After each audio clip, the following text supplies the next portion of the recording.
के मीठे बोल। मानसी की सास रजनी उसे हर वक्त परेशान करती, किसी न किसी बहाने उसे काम में ही उलझा कर रखती थी। वो जितना भी अच्छा काम कर ले उसे बातें ही सुननी पड़ती। एक दिन, बहू कहाँ मर गई? कब से तेरा इंतजार कर रही हूँ। चाय की एक प्याली भी नहीं मिली। न जाने सुबह से क्या करती रहती है। तभी बहू चाय के साथ गर्मा गर्म नाश्ता लेकर आती है। ये लीजिए माँ जी।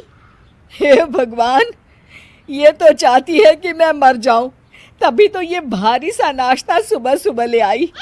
खा खा कर मैं मोटी हो जाऊं और बीमारी मुझे घेर ले और फिर पूरा घर तू हड़प ले। अरे माँ जी, शुभ शुभ बोलो। मरे आपके दुश्मन, न खाना है तो वापस ले जाती हूँ। बातें इतनी तो ना बढ़ाओ। ठीक है, चलो जाओ यहाँ से। कोशिश करती हूँ थोड़ा बहुत खा लूँ। बहू प्लेट देकर निकल जाती है, लेकिन दरवाजे के पीछे छुपकर देखती है जहाँ सास चटकारे लेकर खा रही होती है। वाह भाई, मज़ा आ गया। गर्मा गर्म नाश्ता, भूख भी बहुत लगी थी। और वो सारा नाश्ता चट कर जाती है। दोपहर में सास एक बार फिर से चिल्लाती है, अरे बहू, कुछ खाने को नहीं बनाया?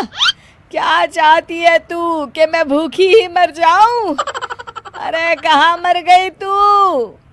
जिंदा हूँ माँ जी। और बहू प्लेट में खिचड़ी लेकर आती है। अरे ये खाना कौन खाएगा? खिचड़ी भी कोई खाने की चीज है? माँ जी, आपको डॉक्टर ने यही खाने को कहा है। हाँ, तू बड़ी मेरी माँ बनी है। अरे नहीं खाऊंगी मैं, ले जा यहाँ से। देखिए माँ जी, यही है खाने में और कुछ नहीं। इसे तो खाना ही पड़ेगा। और हाँ, मुझे अब कपड़े भी धोने हैं, मैं चलती हूँ। बहू के जाने के बाद सास खिचड़ी खा लेती है और सो जाती है। शाम को, आज दिन में हल्का खाना खाया तो शरीर बड़ा ही रिलैक्स लग रहा है। चलो शाम की वॉक ही कराती हूँ। सासू माँ पार्क में जाती है जहाँ और भी औरतें होती हैं। सभी साथ बैठकर अपनी अपनी बहू की बुराई कर रही होती है। अरे मेरी बहू ने तो जीना हराम कर दिया है। कभी दोपहर का खाना शाम को देती है तो सुबह की चाय दोपहर में। मन तो करता है निकाल दूं घर से उसे। अरे मेरी बहू का क्या बताए।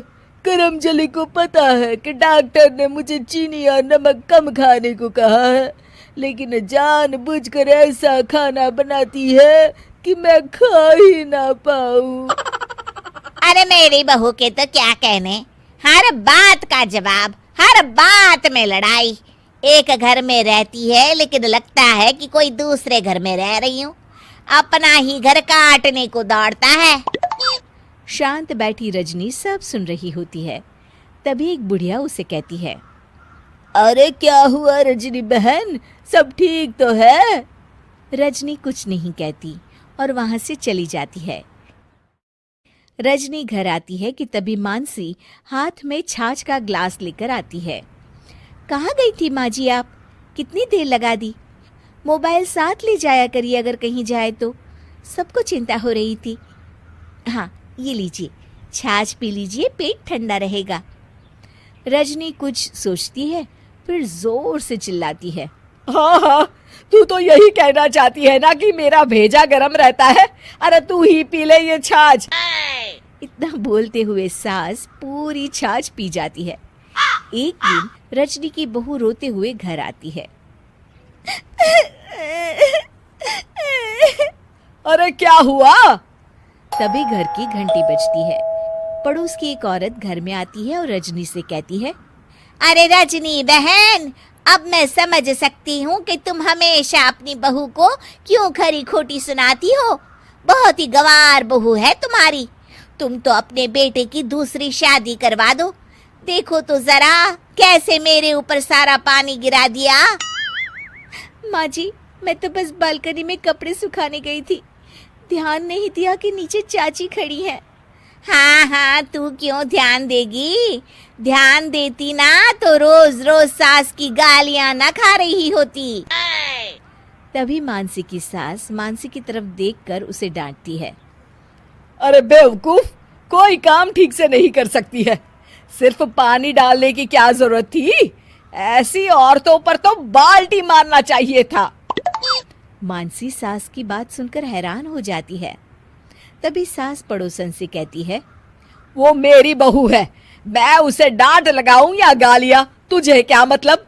और हाँ, मेरी बहू को गवार कहा ना तो तेरी खाट खड़ी कर दूंगी।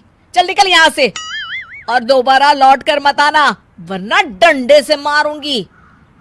पड़ोसन के जाने के बाद, और तू यहाँ क्या खड़ी है? जा जाकर मेरे लिए अच्छा सा नाश्ता बना कर ला। मानसी वहां से चली जाती है। शिक्षा, बोल भले ही कड़वे हो, रिश्ते में मिठास होनी चाहिए।